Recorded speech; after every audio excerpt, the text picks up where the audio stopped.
if I could have everyone take their seats as we get started.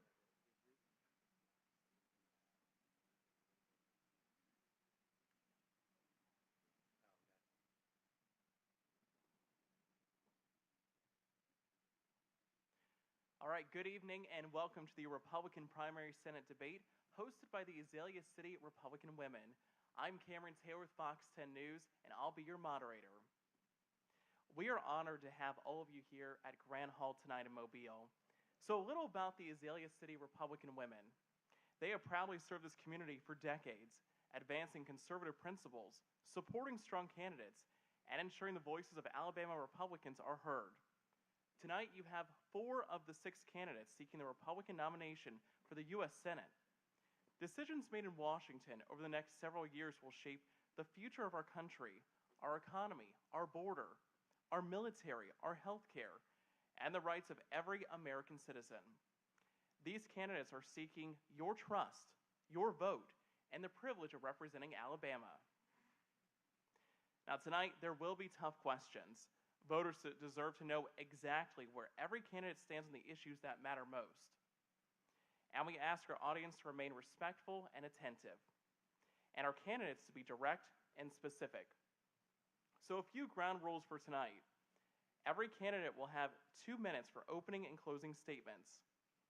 You'll have 90 seconds to respond to every question, and a follow-up might be issued at my discretion. All candidates should address the question directly. And as a reminder, Kathy Hamilton will be keeping time. She'll have a yellow folder indicating 30 seconds are remaining and a red folder indicating wrap up your thought. A quick note, Congressman Barry Moore and Jared Hudson could not be here tonight. We'll now start with opening statements and begin with Seth Burton. You have 2 minutes. All right, thanks, Cameron. And first, I want to start off by saying happy birthday, Dale. It's his birthday. It's a great way to spend your birthday with us on the stage here. I also want to thank the rest of the candidates for joining us here tonight. I think it is very important to show that accountability to you, the citizen, to come before you and debate the issues. So I'm Seth Burton, 2-time nuclear submarine captain and candidate for United States Senate. And for 30 years, I've already served you. I served you in some pretty intense environments. Operating nuclear systems, trusted with nuclear systems, trusted with young Americans that served under my command. And there, in that environment, accountability isn't optional. It's absolute. So I've lived a life of extreme accountability in my career. And I think that's what's missing in Washington today. And so that's one of the main reasons I wanted to jump into this race. A lack of transparency and accountability has caused trust to plummet in our government from over almost 75% to less than 20% in 2 generations. That's not a statistic, that's a warning. Something is systemically, that's always a hard word, systemically wrong and structurally wrong. So what I think is Alabama doesn't need to keep trying the same things and sending the same type of politicians to Washington. We ought to try something different, people that aren't accountable and beholden to big donors, big money, and power. And there's some of us in that race. Some of us in this race that represent that. What I see ahead is a decade of danger and opportunity, and what I hope to get to in these next couple hours is some of those key things that affect us that are existential and structural in nature. And I will just close with this. As we debate, I would ask you to look through the lens of the 6 candidates who best complements the soon-to-be senior senator, Senator Britt, from an experience point of view, life experience, skill sets, and just the background of the person that would best complement her to represent the state. So I look forward to a great discussion tonight, and thanks for coming. Mr. Burton, thank you.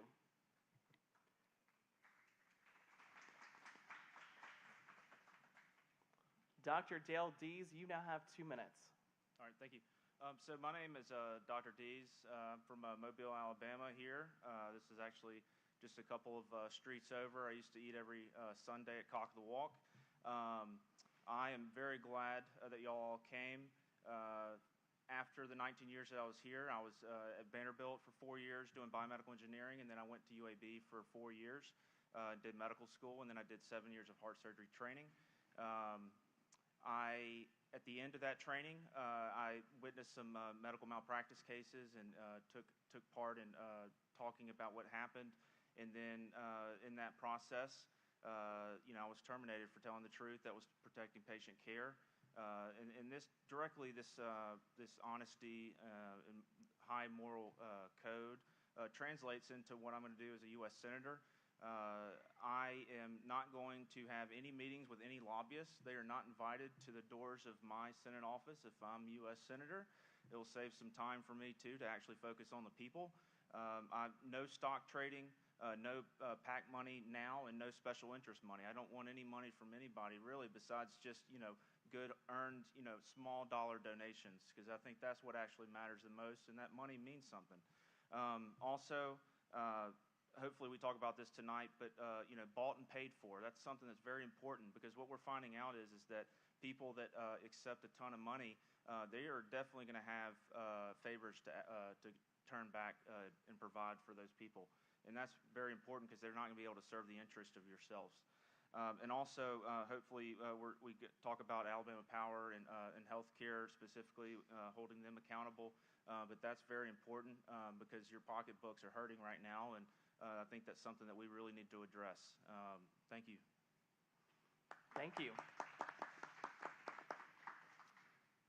Our current Alabama Attorney General, Steve Marshall, you now have 2 minutes for your opening statement. Thank you, Cameron. Thank you to the Azalea City Republican women for hosting us here tonight. I would tell you, I come here wearing two hats, and I don't lose my AG hat. Just would ask everybody in this room, just a few days ago, I was in Thomasville speaking at the funeral of police officer Dallas Hinton. Would ask that you continue to be able to lift up that family, that community, and that department from their loss, because obviously one of our heroes died in the line of duty, and that's something that we all ought to respect. Dale, happy birthday. I promise I will not sing, which would not be valuable to anybody in this room. It's an honor to be able to run for the United States Senate, and my reasoning is very simple. Right now, Washington is broken, and you need somebody with a proven track record that can be able to fix it. For over 9 years, I've had the privilege of serving as your Attorney General. And in that role, you've had an opportunity to see not only me take on the tough issues, but deliver tangible results to the people in this room. You're already seeing right now the work that's going on when we have advocated, and particularly for this region, that we need to draw congressional districts not based on race, but instead keeping communities of interest together. We saw how activist Federal George moved Mobile and Baldwin counties from one another and issued an order that now the Supreme Court has indicated will be unlawful. We are fighting that fight for you. You saw the $750 million we brought into Alabama to deal with an opioid epidemic, and now we're being able to save lives. You saw who was the fighter against Washington when they were encroaching upon your ability to exercise individual liberties and the state of Alabama's sovereignty. We pushed back and we won. I will take that same fight and that same voice to Washington and deliver results that will matter to the people of Alabama. Thank you, and I look forward to tonight. Mr. Marshall, thank you. And Rodney Walker, your opening statement. Hello, everyone. I'm very happy to be here in Mobile, Alabama today. We've been here several times, and I look forward to coming back as I'm your next United States Senator. Y'all, I'm here to serve all of the people of this great state from one end of it to the other. I don't want anybody to think that they're forgotten. I want everyone to know that we want to work hard for them. I want you to know that I'm your outsider career businessman. I'm not a career politician, and I don't plan to be one. I plan to serve you for 2 terms as your United States Senator. That'll be 12 years, and then I plan to come home and let someone else do that. But while I'm serving you, I don't plan to work Tuesday, Wednesday, and Thursday. I plan to work 6 days a week and take the 7th day off for church. I plan to go overseas and work hard like U.S. senators used to bring other business back to America to where we can get our gross domestic product up. I plan to provide funding and sources for I-65, for I-10, for I-20 to widen those so that we can get our new manufacturing products from one end of the state to the other. I plan on helping you with deepening the port. We've already deepened it to 50 foot deep, but we've got to install a turnaround. You have to have all these things from the U.S. Corps of Engineers. Alabama River has to be dredged. We've got to take care of our infrastructure because it does no good to bring jobs and manufacturing to the state of Alabama if you can't get from your house to your job. Y'all, I vow to you that I'm going to work hard for you, and there's so many more issues that we want to work on, like food safety and different things of that nature. I'm a cattleman. I understand food safety, and I don't want Argentina beef and Brazilian beef to be coming here for your kids and grandkids to eat. So with that, I'm going to stop, and I thank you so much for allowing us to be here tonight. Mr. Walker, thank you. We'll now move on to the questions. Again, you will have 90 seconds to respond, and a follow-up might be issued at my discretion. The first question will be about executive orders, and we'll go to Seth Burton. He'll begin. Here's the question. President Trump has issued 255 executive orders since taking office in January of 2025. On March 31st of this year, he signed an executive order aimed at ensuring citizenship verification and integrity in federal elections. Executive orders are directives issued by the president to officials within the executive branch, requiring them to take or cease a specified action related to policy or management. Now, critics argue this order imposes undue barriers on eligible voters. Do you believe this executive order is a valid exercise of presidential authority, or does it overreach? How would you address concerns it might restrict voting access to eligible citizens? Mr. Burton, you have 90 seconds. Okay, thanks, Cameron. First of all, to the question of is it valid executive order, I would say yes. Is it an overreach of the president? I would say no. And what do we need to do to address potential voter suppression? Everything that we should be doing with anything related to election confidence is to make sure we have only citizens voting and non-citizens not voting, and we should have trust in that ballot cast. So let me step back, answer the questions. Let me step back now and say this is a function. When you talk executive orders and the big number the presidents recently have been using, that is a sign that Congress isn't doing their job. They should be passing laws on behalf of the citizenry that they represent. We shouldn't be leaving it up and abdicating authority to the executive branch to take action when Congress is dysfunctional. So I give, in multiple areas, whether it's in tariffs and this example, I give the president credit for pushing the dialogue, pushing the conversation, and now it's the job of Congress. If the courts challenge it, it comes in front of the Supreme Court. Ultimately, it's the job of Congress to make actual statutory law to address these sort of issues. But ultimately, election confidence is one of the most fundamental things for our republic and the future of our republic. If we lose it, we lose the republic, and we're losing confidence. Just one stat, and I'll close it out. And from 2004 to 2024, we went from almost 75% of the electorate having confidence in the election to just over 1 in 2. And the number of people who had no confidence tripled during that time. So we have a significant problem there. Mr. Burton, thank you. Dr. Dees, you now have 90 seconds.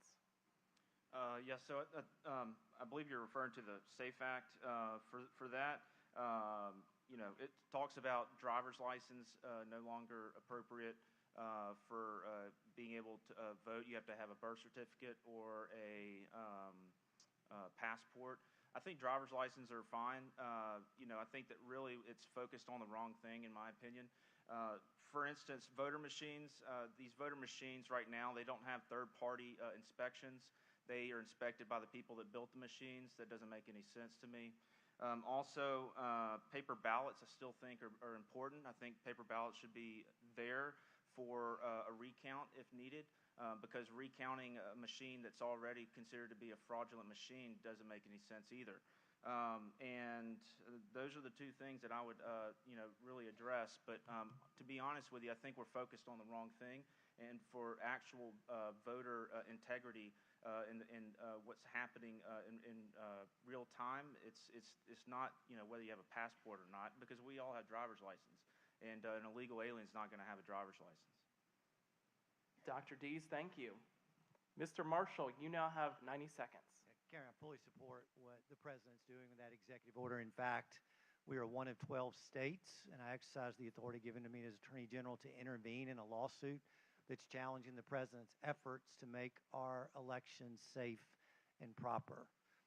He wouldn't have to do that if the Senate would pass the SAVE Act. We have proven, and y'all, the SAVE Act is basically adopting Alabama principles and applying that across the federal spectrum. I have defended and proven that voter ID works, and we've established that's a lawful exercise of government authority. No one in this room believes that if you're here illegally that you ought to be able to vote in our elections, but yet, y'all, that's not shared by other states. And we need to have a federal standard that makes sure that if you're in this country unlawfully, you're not impacting our elections.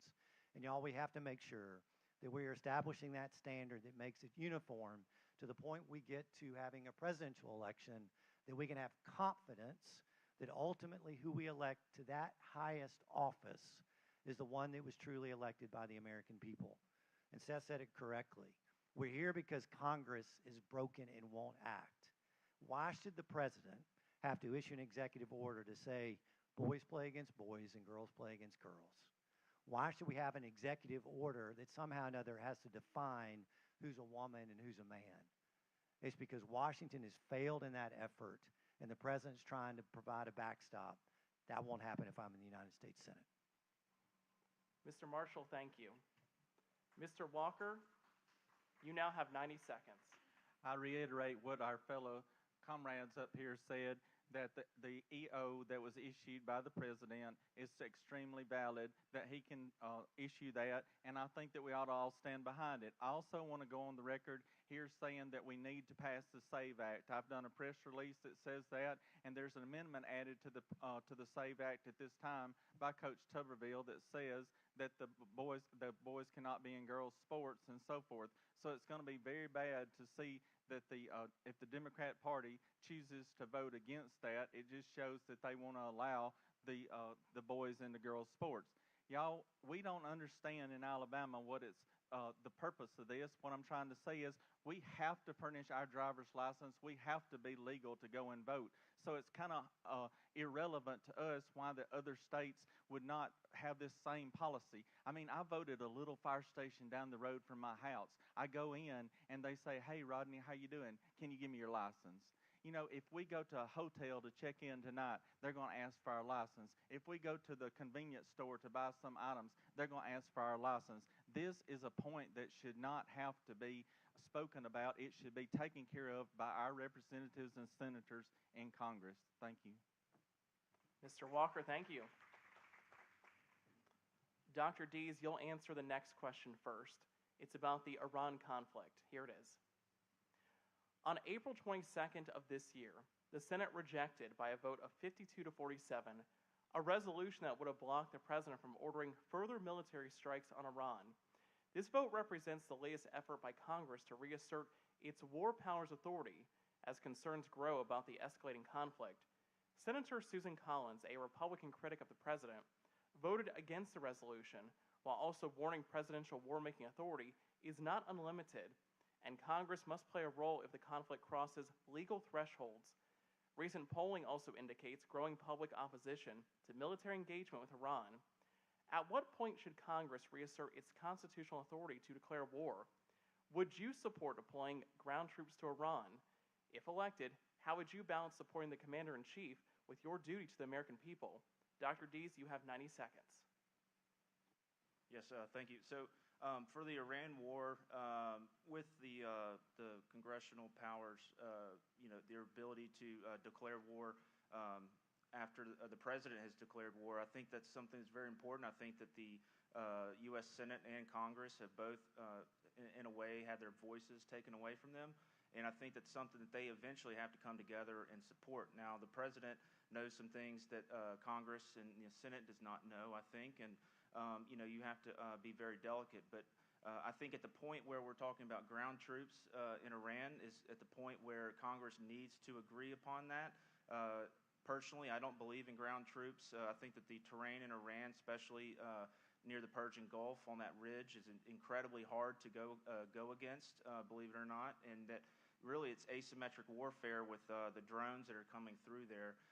It's not going to be a nice, fun battle for anyone, and a lot of our men and women and kids are going to get killed because of it.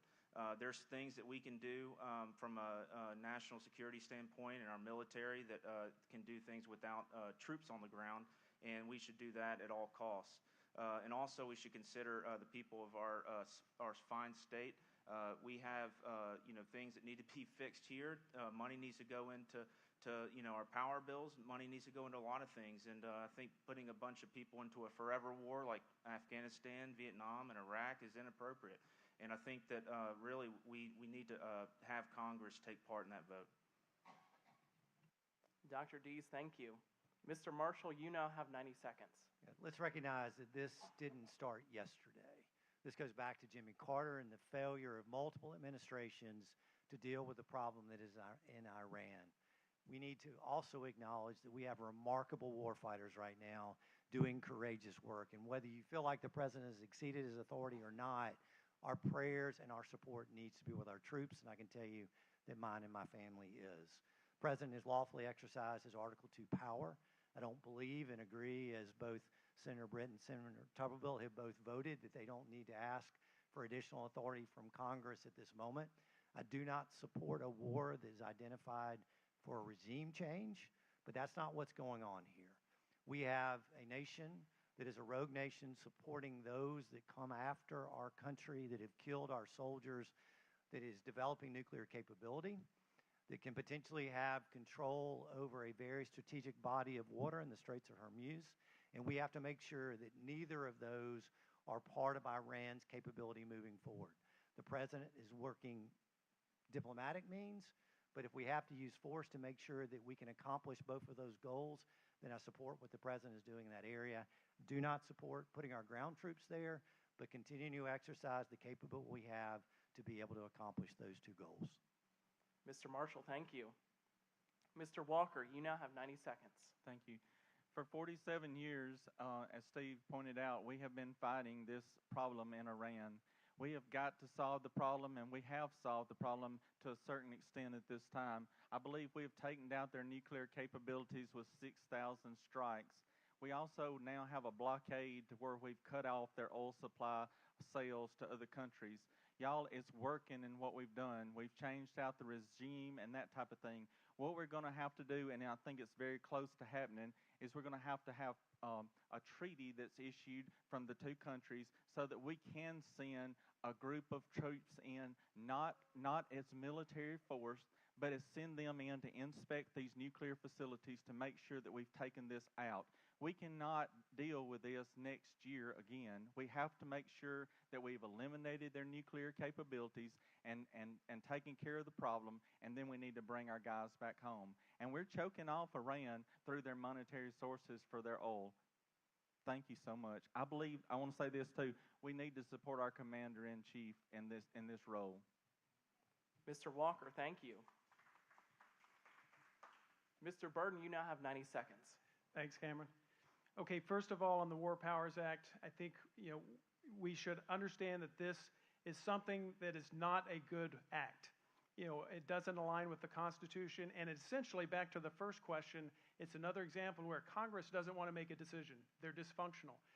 Back in the 60s, when we came up with this act, it essentially sets Congress up to where, okay, President, you can go do things. If it goes well, we'll support you and everything sounds good. If it goes bad, we'll blame you. Instead of them being on the line and saying, we support this action, go in and do it. So I don't agree with the War Powers Act to begin with. Deploying ground troops, just get that one out of the way. I'm not supportive of that. And then, what is the best, Trump versus the American people? Answer that question, because I like to answer your questions before I get off on philosophy. That is a balance of, as a senator, what is best for the republic, the preservation of the republic. If Trump is right, I will support him. If I think he is doing something that is contrary to what's good for the republic long term, I would go against him. So I want to address, too, because some of my fellow candidates have talked about we've been at war for 47 years. We have to be careful when we use the term war. We have not been at war for 47 years with Iran. We've been in conflict with them. We've been in proxy conflicts. We've had aggressive actions. They've killed a lot of our people. They're evil, don't like their regime. But we have to be very careful when we say we're at war with somebody for 47 years when we're not. because we lose what it means to go to war then when a nation is all in and our existence is on the line. So let's just be careful with definitions when we get into these discussions. Thank you. Mr. Burton, thank you. Our next question is about policies and agenda. Voters want specifics. What current administration policies do you most strongly support? And are there any you would change or oppose? If elected, what concrete legislative agenda would you pursue in your first term? Mr. Marshall, you'll answer first. You have 90 seconds. I may answer that a little bit in reverse. Right now, I think a little bit to Seth's point is while I support the president and the administration to the extent that I disagree, I have a responsibility to be able to stand up. Right now, we have more abortions taking place in this country than we did before Dobbs came about, before Roe versus Wade was overturned. And the principal reason for that is the fact that this administration will not change the protocol for the administration of mifepristone. It was a Biden-era policy that goes back to President Obama's days, where they no longer required a doctor to be able to prescribe, where they didn't require the prescribing to take place inside a physician's office, and we've now allowed for mail-order mifepristone to go out across this country. And while we may not have Planned Parenthood being the same problem, we now have allowed mifepristone to take over in ways that none of us would have ever wanted. The FDA has to be able to make that change. I have requested as Attorney General, along with others, for them to make that change. And if I have the opportunity to be able to serve in the United States Senate, one of the first things that I would do is push aggressively against the FDA, and that is still the protocol that we have. Short on time, I can tell you one thing that we would support day one is a balanced budget amendment, because we have fiscal irresponsibility in this country and work diligently to deal with our national deficit. Mr. Marshall, thank you. Mr. Walker, you now have 90 seconds.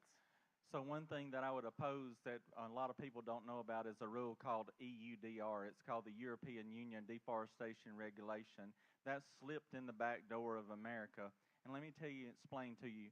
What happens is as this agricultural land is sucked up into solar panels and energy initiatives and windmill farms and different things like that, you cannot convert back forest land into agriculture land. What you're doing essentially, very slowly, is putting your agriculture supply out of business. What's important to that is that once you put your farmers out of business, once you use up all of your farmland and you turn it into solar panels and different things like that, you are not going to be able to feed our country. You must have somebody that understands our food supply and protecting your property rights and your food supply. That is the ultimate, most important thing, because if we have to become a third world country because we have to buy food from other countries, that is a huge problem. Now, the other question is, I would support a balanced budget amendment day one and first thing. And let me tell you something. When we started this race in July of 2025, our national debt was $36 trillion. Right now, it's $38.9 trillion, and we borrowed $600 billion so far since October the 1st, this fiscal year. We must stop printing money. You must have a business leader in Washington, D.C. that understands that we cannot operate this country by printing money like a copy machine. And I would stand for that, and I appreciate your support. Mr. Walker, thank you. Mr. Burton, you now have 90 seconds. Thanks, Cameron. Okay, policies I would support. All the policies he's doing to level the playing field for production here in the U.S., manufacturing in the U.S. We've got to bring that back to where we can produce things, build real things ourselves. I support national defense investment at 5% of GDP. Everybody thinks that's a big number, but if you don't put it in on a steady basis, you don't become or stay strong enough to deter the major conflict, and then like in World War II, you spend 40% of GDP on a war machine and 85 million people die. So I'm supportive of that. I oppose, though, just spending recklessly. As Attorney General will say, we have to stop the deficit spending. $1 trillion plus deficits are unsustainable. So that is one thing that, although President Trump has done a lot of good things, the aggressive cutting into non-defense spending has not met the mark there. Legislative agenda that's important to me in those first couple of years. I'm with the rest of them, balanced budget. That is essential to get at least close to a plus or minus some level of billions around zero. balance the budget. I'm for no budget, no pay. You've heard a lot of it here recently. If Congress doesn't pass a budget, and I want it to be a balanced budget, by September 30th every year, their pay gets cut until they pass a budget. It's plain and simple. We shouldn't get a dime if we aren't doing our job. And the biggest final thing, which I think is a root cause of a lot of this, is political tenure. Term limits have to be, I want the president, I want us marching on Washington to end the centralization of power in Washington. That is central to the preservation of our republic, in my opinion. 12 years should be the max. Anyone serves in the Senate, in Congress, and in the judicial branch, in the Supreme Court, and federal appointed justices. We have plenty of good people to replace them. Centralizing and permanent power is destructive to the freedoms and the future of our republic, because it leads to reckless things like deficit spending, who people won't be held accountable for because they're going to die. Mr. Burden, thank you. Dr. Dees, you now have 90 seconds. Yes, thanks. So for supporting policies, one of them is rare earth minerals. That's incredibly important for our national security. And right now, China, they procure over 95, 97% of those rare earths. And these are very important for our weapon systems. Also, finishing the wall that Trump said that he was going to build back a decade ago. We want to finish that, highly approve that. As well, for opposing, I know Trump talks about removing ESG type issues away from companies. That's environment, social, and governance. I think that those are actually important belt and suspenders to help protect and regulate the appropriate things that happen within the markets, because our financial crisis of 2007 occurred for those very principles not to exist. Lastly, if elected, I would appeal the Citizens United decision from 2010. That allowed basically unlimited money from PACs to be poured into our elections. You can see now what's going on is that you have money that's coming into our elections in all forms and funneled through different PACs in different avenues and different cultural groups. And that's something that's incredibly upsetting, that the money that we give, the small dollars we give, don't matter as much to these people that accept them as does these big cryptocurrencies and other things. So I think that bought and paid for should be ended. So.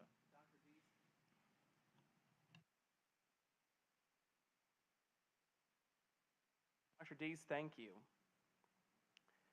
We'll now move on to the national debt. A few of you have already talked about this. The national debt now exceeds $36 trillion and continues to rise. What specific federal programs would you reduce or restructure to address deficit spending and curb inflation? How do you reconcile those cuts with your commitment to protecting Social Security and Medicare for current and future beneficiaries? Mr. Walker, you have 90 seconds. So as he said, we've discussed the national debt here, and we've already told you that it's $38.9 trillion. We have got to stop this runaway spending, as I've spoke of before. The program that I would cut would be the Department of Education on the federal level. Now, let me say this. My wife taught school for 22 years. We need that money in the classroom. We do not need that money in Washington, D.C.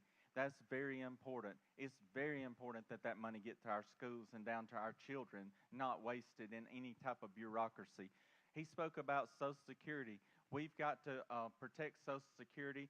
It's always been said that my generation is kind of paying into Social Security that we may not ever get. The other thing is Medicare. The Medicare system is completely broken. That's what's wrong with our rural hospitals. That's what's wrong with across the United States. We have the big, beautiful bill that I speak about sometimes, and it was to fix the rural hospitals with $50 billion.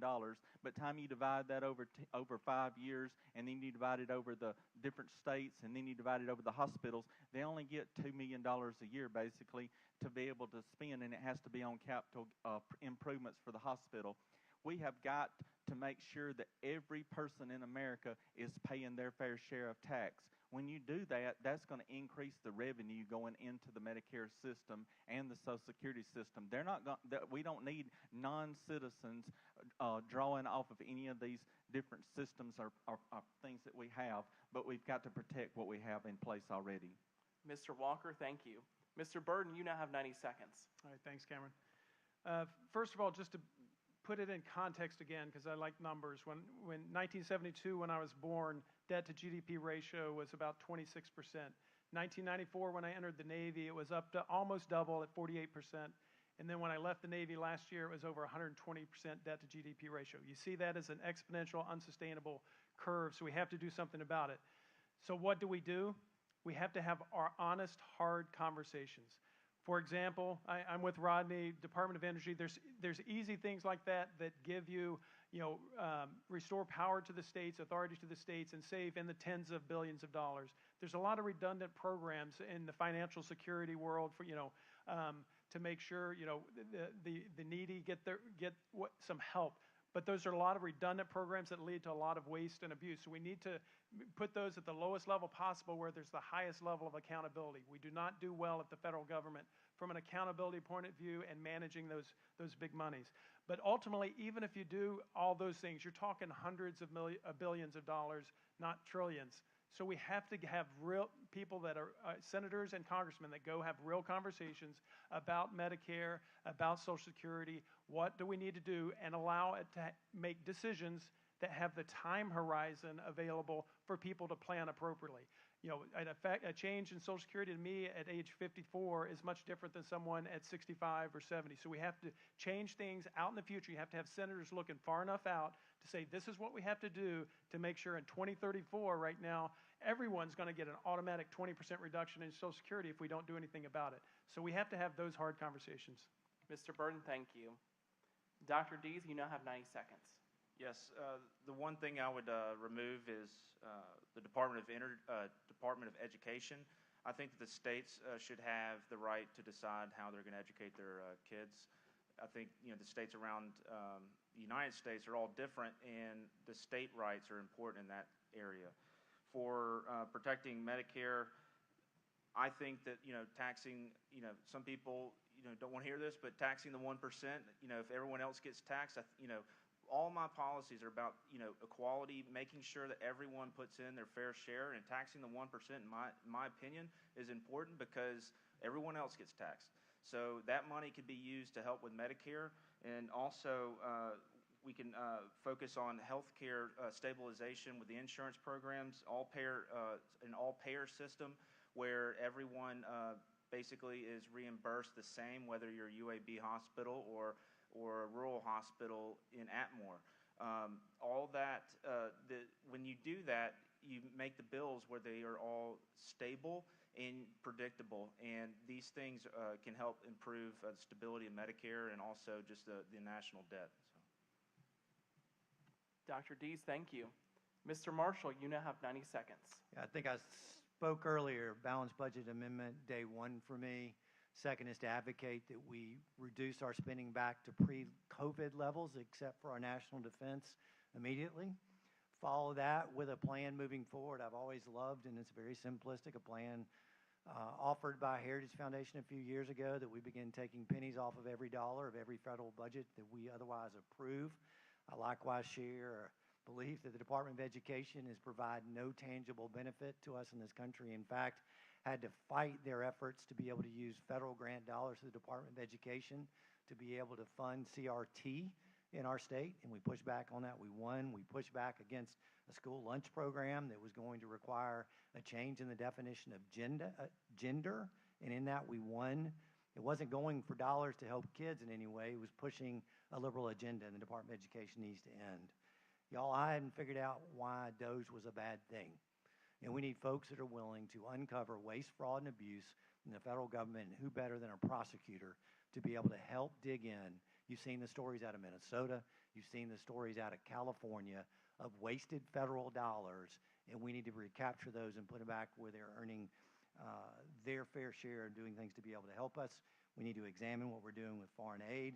And y'all, we don't need to incentivize non-citizens getting federal dollars to come into this country. Mr. Marshall, thank you. The next question is about tax cuts, and a reminder to all the candidates to stay on topic. We have a lot of topics to get to tonight. Key provisions of the 2017 Tax Cuts and Jobs Act are set to expire at the end of this year. Do you support making those tax cuts permanent? And if so, how do you propose to offset the additional deficit impact Are there any provisions you would modify? Mr. Burton, we'll start with you. Okay, thanks, Cameron. Let's make sure I get all the questions here. First of all, I complete agreement with making the tax cuts permanent. We do not have a revenue problem in this nation. If you look back at the history of revenue, as the GDP grows, no matter what tax structure, who we're taxing where, we always get right at about 17 to 18% of the nation's GDP in revenues. So that's predictable, that's consistent. Where we have a problem is the spending, where we've normally had 17 to 19% in spending when we're actually close to balancing budgets. The last 15, 20 years, that's changed where we're in the 20 to 23%. So every percent spending of GDP is $300+ billion that we're borrowing. So it's a spending problem. So to offset these, I always hate it when people say, well, how are you going to pay for tax cuts? That's such the wrong mentality. We should have taxes at the right rate that allows the economy to grow healthily, have sufficient revenues, and then we stick to the spending that meets that level of revenue. So I'm for, as Attorney General said, I'm for balanced budget amendments that force people like us that go to Washington to make hard decisions. We have to cut the spending down. We went from 2019, back to Attorney General Marshall's point, 2019 to 26, we went up $2 trillion in federal spending during that period of time. The revenues didn't go up that much. We just overspent. So that's what we have to stop. We have to have disciplined behavior in Washington. Mr. Burton, thank you. Dr. Dees, you have 90 seconds. Yes, I believe that the 17 tax cuts should be maintained, and to offset that, I would actually tax the 1%, like I talked about earlier. That's something that I think can offset and provide a lot of money for our nation and help with our debt. Dr. Dees, thank you. Mr. Marshall, you now have 90 seconds. Yeah, Cameron, I believe the Big Beautiful Bill did a lot to make sure that we memorialize those tax cuts permanently that were previously offered. The offset isn't necessarily an offset because this is tax benefits that we'd already given to the American citizens that we need to sustain. Y'all, not only do we worry about how we tax, but also how we grow our economy. This president has worked terribly hard to get secured, favorable trade policies with our neighbors that otherwise weren't trading with us fairly. Support what the president's done on the tariffs to be able to use those aggressively to get people to the negotiating table. And if we're able to enhance our revenue stream, that takes the requirement of the federal government trying to reach into your pocketbook and satisfy the requirements of Elizabeth Warren and Chuck Schumer. I'm not going to allow that in the Senate and continue to be able to advance policies that enhance our ability to bring in revenues by growing our economy. Mr. Marshall, thank you. Mr. Walker, you have 90 seconds. I want to say that I'm all for keeping the 2017 Jobs Act permanent. I would also like to reiterate that our income increases each year for the United States. What we've got to be careful about is not increasing our expenses. And if we can go in and freeze our expenses and stop these pork barrel projects that get added to the books each year, that'll make a huge difference. Y'all, I want to talk to you about something else. We talk about our GDP. Remember back when our grandmothers and grandfathers worked in the cotton mills and we shipped products to other countries? That's how we increase our GDP. Right here in Mobile, Alabama, with this port, we just got a contract for 45 years of metallurgical coal to be shipped overseas. That's important. What we do is we increase our sales of the Southeast by shipping things through this port right here to other countries, bringing that money back. That's what increases the GDP. And if we increase that income and we cut our expenses, people spoke about DOGE before, we cut those expenses, that's the way that we'll be able to keep from having tax cuts that hurt people. But we need to make sure that we have tax cuts that protect our employees and our people that are working here in America. Mr. Walker, thank you. Our next question is about election integrity. Here it is. Concerns about the integrity of recent elections remain a top issue for many Republican voters. What specific enforceable measures do you believe should be implemented at the federal or state level to restore public confidence in our electoral system? How do you balance election security with ensuring lawful access to the ballot? Dr. Dees, will start with you. 90 seconds. Yes, this is a lot of the stuff that I talked about before, but for instance, in 2022, our voter machines in the state of Alabama had a known virus in them, and that wasn't ever announced, and that's a problem. The voter machines were not allowed to be looked at by a third-party inspector. And, how do we know that the voting machines are actually right today? That's why I proposed that we have paper ballots to look at for a recount if need be. Again, why recount the same machine that's already has a virus in it? It doesn't make any sense. Also, the the voter machines, no, that's it, actually. The third-party inspection and the paper ballots, those are the two biggest things.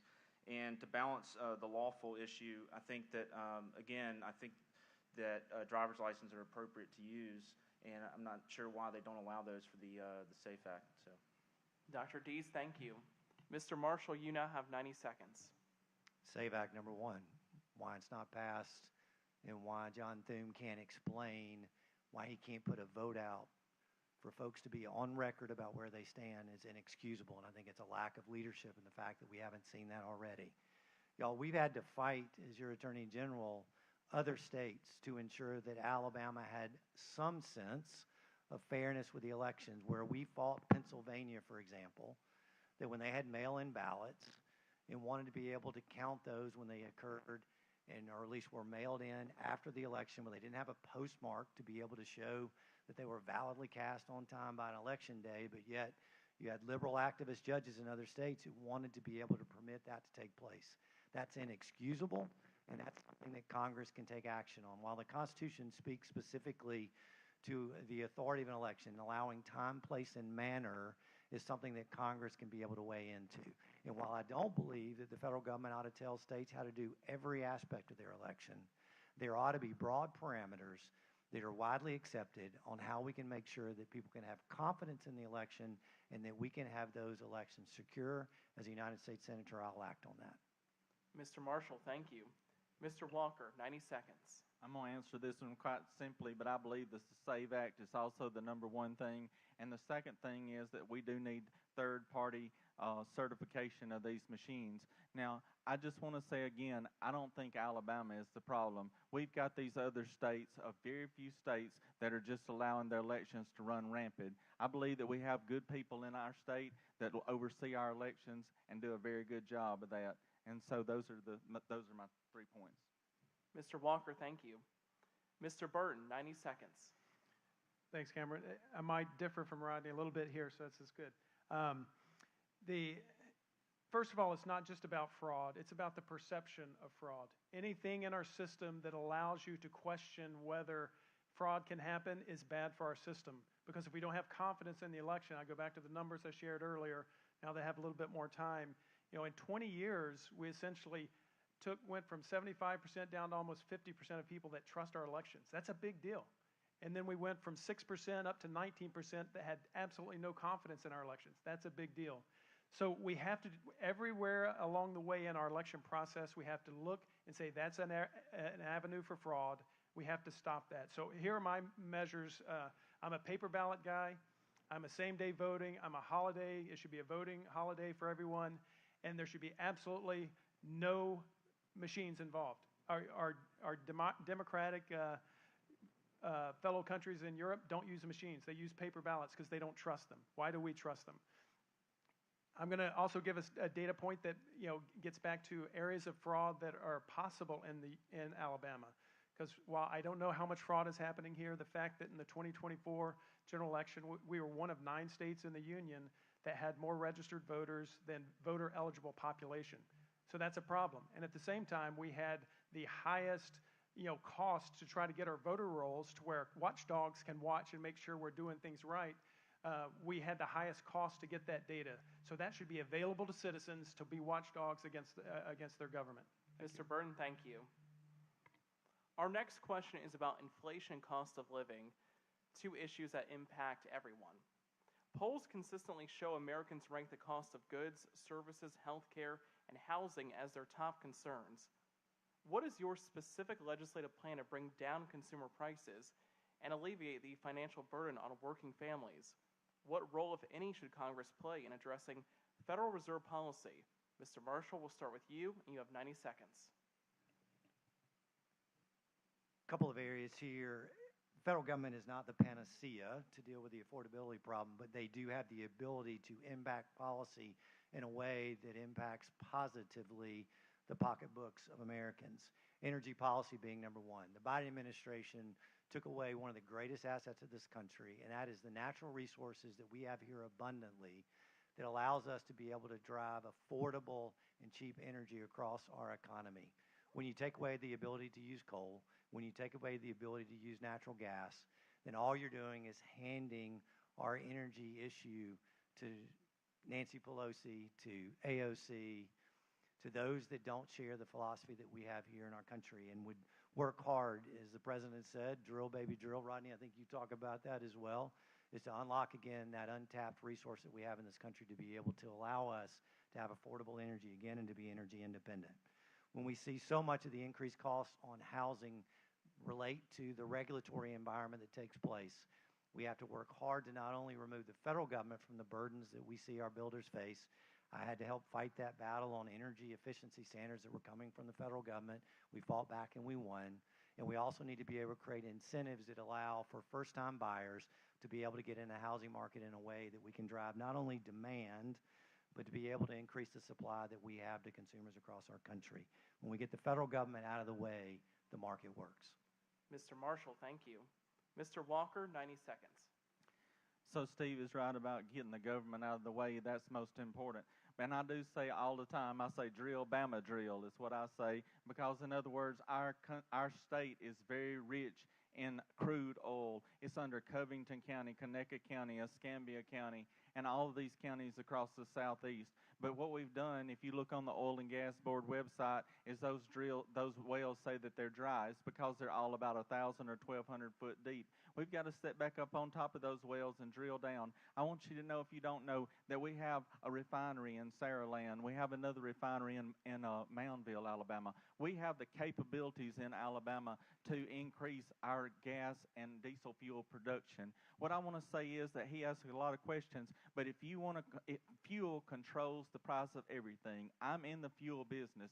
That's what's raising your fuel. That's what's raising your price on your groceries, because you've got to get the products from the farm to the grocery store. You've got to have fuel in those tractors on the farm. You have got to lower the price of fuel. Let me tell you something. A lot of people don't understand this, but fuel is not regulated by the man with an oil well. Fuel is regulated by your Chicago Mercantile Exchange. That's what regulates it all over the world. And as soon as President Trump says that there's going to be a bombing in Iran, the price goes up. As soon as there's going to be peace in Iran, the price comes down. But y'all, we have the fuel right here. We have got to work on energy independence in Alabama. And let me say something else, like Steve mentioned, coal, clean, natural coal from Walker County and Tuscaloosa County.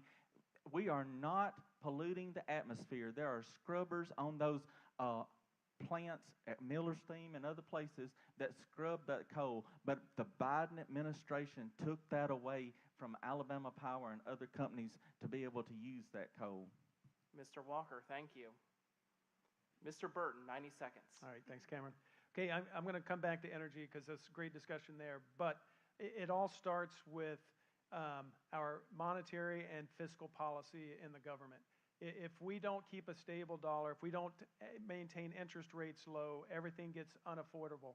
And interest rates are tied straight to the confidence in our government's decision making. If they're running trillion-dollar deficits, infinitum, then the confidence that the world and the financial community has in the dollar and the solvency of the government goes down. So interest rates go up, all of our housing prices go up. So we have to have discipline. Back to the balanced budgets. I won't rehash that again. So that's step one to anything. Everything else falls apart if we have an inflationary environment. Tax policy is a big deal. We've already talked to that, so I'm not going to come back around to it, but we need to shape the tax policy to help the next generation. We have adult sons that are on their own now, and it's normal now in my friend group that we're having to do intergenerational helping to get started with home buying. That is broken. We shouldn't be doing that to the next generation. So we have to have housing policies. Set up. So, some practical things there. Make sure you take away the competition of hedge funds, corporations. Single-family homes should be bought by single families. We can make that a policy in our nation. And final, back to energy real quick. Our nation is growing. Our population here in Alabama is growing. We have to plan ahead and think ahead for energy demands of the future, not today. So I'm a big believer in nuclear energy. That's the best scalable source of energy that we can have, and I want us to be the nuclear capital of America. Mr. Burton, thank you. Dr. Dees, you have 90 seconds. Yes, one of the main things is Alabama Power. I would focus on capping the return on equity. Right now, our national average is at 9.1%, and here in the state of Alabama, it's 15%. That's over $2 billion between 2012 and 2022 that money was used as excess from Alabama Power that was taken from our pocketbooks. And to do that, you can cap it by using the Federal Trade Commission, FERC, and the DOJ to force that on Alabama Power, because our legislature at the state level and our PSC have failed us. So if they fail us, the U.S. Senate has to take over, in my opinion. Also, transparency. There needs to be more transparency with the rate formula. That can be done as well at the federal level, because you can basically, on contingency, allow the funding that comes to the state be based on whether they make that formula transparent. So you do have power. I know a lot of people talk about that this is all a state issue, but those are the people that are bought and paid for and paid by Alabama Power, which we'll go into.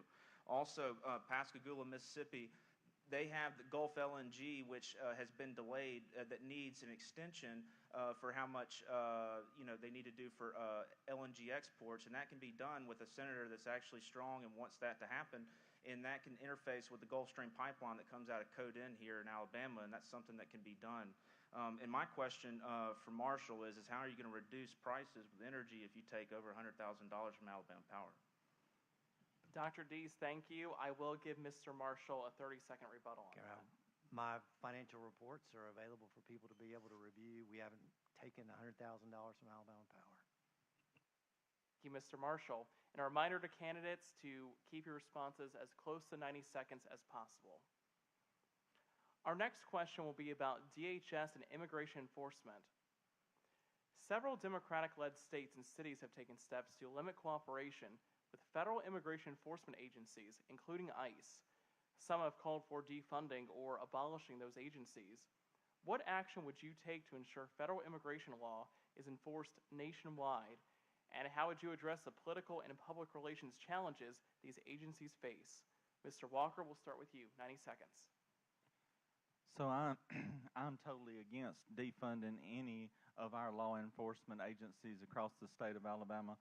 And across the nation, I'll say that. I served 8 years as your chief helicopter pilot for Clay and Randolph counties, and I'm very proud of my law enforcement experience that I did. Y'all, we cannot defund ICE. We've got to have those people. We've got to have DHS and the other people that work across this United States to protect us and protect our rights. I want to say this, that there is not a person that came here to America visa or illegally, including the First Lady or our Miss Vance. Both of those people and lots of other people came here the legal right way to come to America.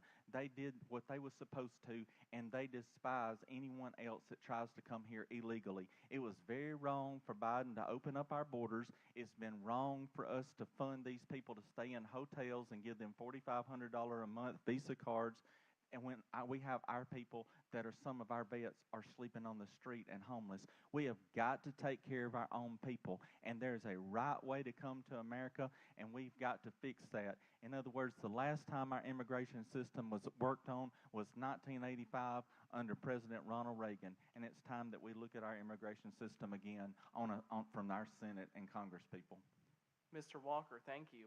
Mr. Burton, you have 90 seconds. All right, thank you. First of all, the actions I would take in reference to nationwide enforcement. To me, the most straightforward way is, these states get a lot of federal funding. So you have to just tie this is a federal responsibility.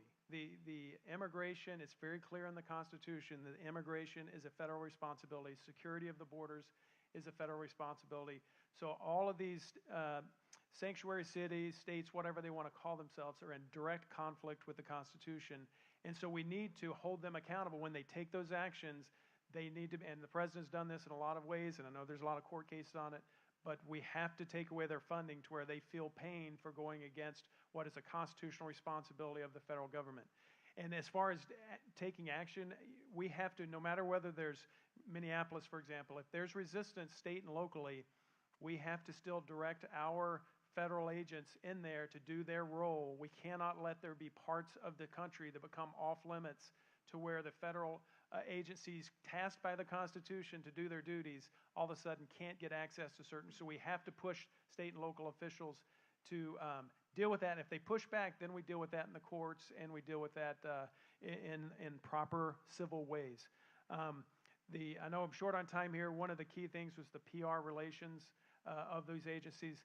We have to show, as Rodney said, support for our law enforcement, plain and simple. And we need to stand against those that are tearing them apart and trying to hurt them and trying to resist them. Mr. Burton, thank you. Dr. Dees, 90 seconds. Yes, I agree with Burton about the sanctuary cities and divesting in them or stipulating whether they get funding at the federal level if they continue to have these sanctuary cities. Also, the issue with Kristi Noem that when she lost her job and things were happening and people were being killed in Minnesota, I think that the PR there was not really done well. I think that instead of igniting these cities with a bunch of national military troops, that they do it gently and they do it across state wide or in other ways, because right now I think that just igniting gas on the on a small little area is really insightful, and I think it should be done a better way, and maybe hopefully the next person can do a better job.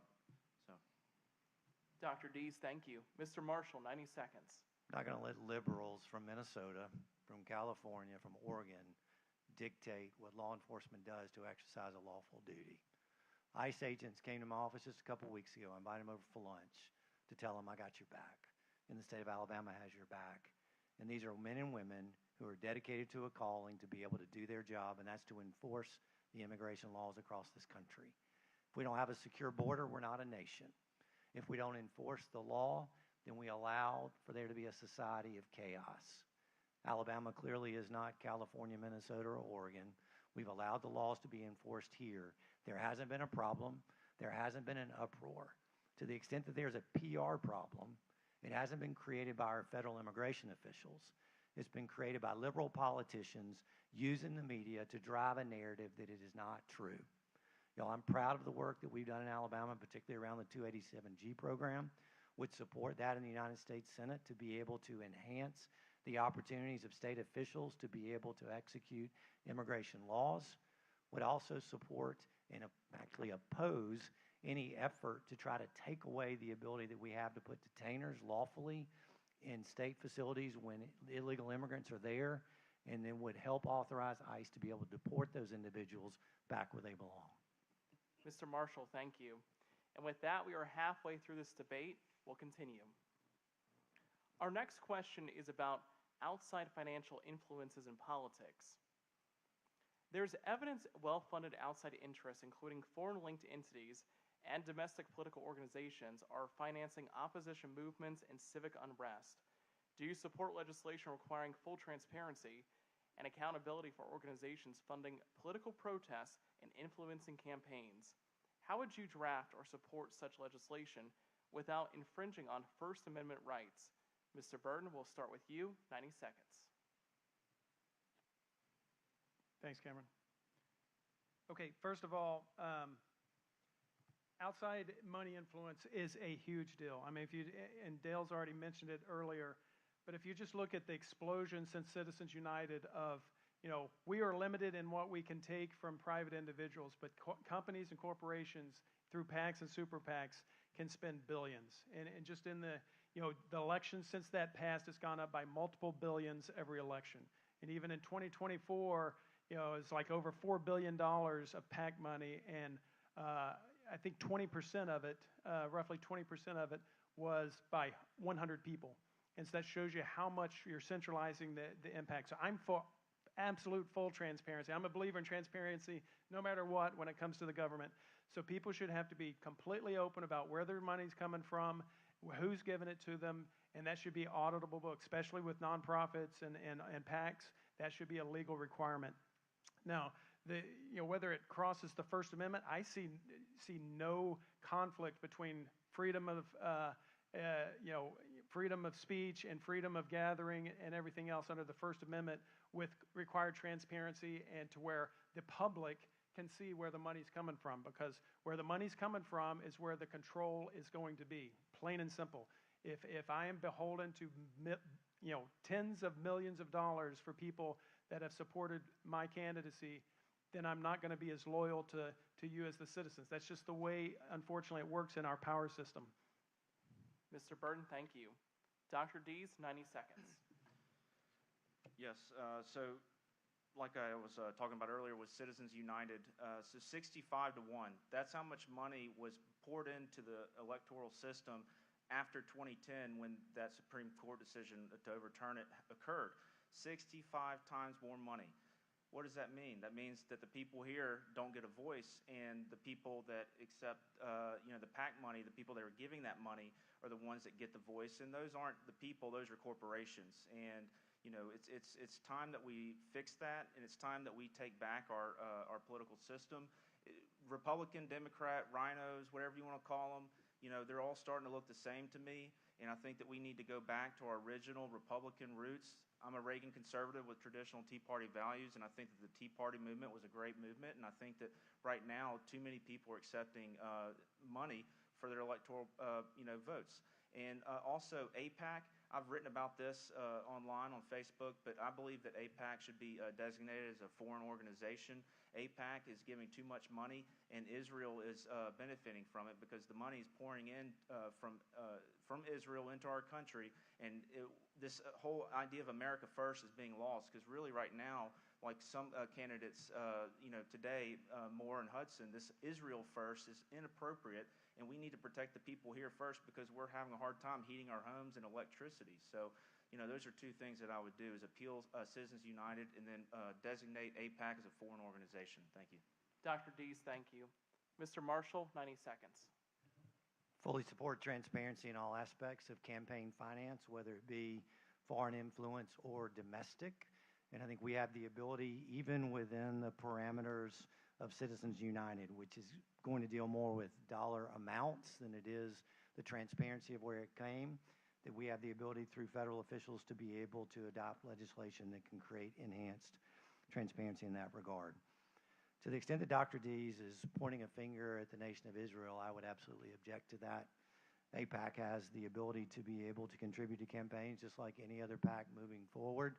And as somebody that's been now to Israel 4 times, that understands the value of that nation and the ally it is for us as a country, I fully support what they do in support of the United States and would stand with them fully.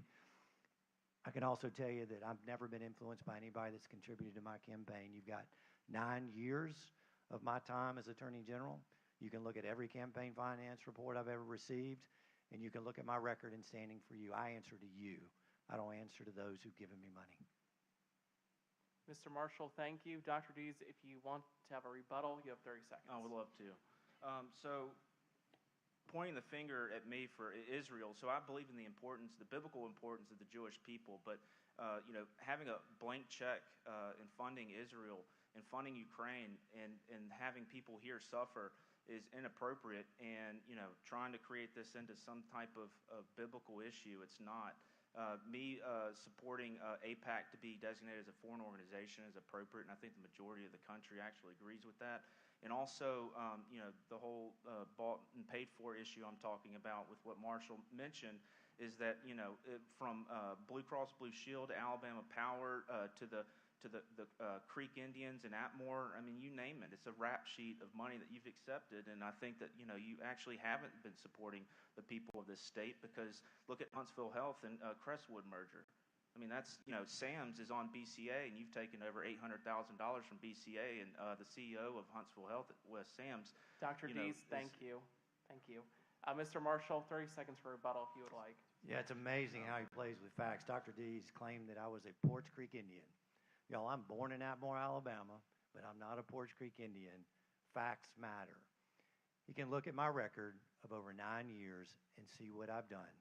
He raises an issue relating to a health system in Huntsville, but what he doesn't tell you is whether or not I have any authority to be able to do anything about it. He has the opportunity to be able to write and say what he wants, but he can't change the facts. Real quick. Mr. Dr. Dees, we'll keep it there and move along. 30 more seconds for you if you want to turn on your microphone.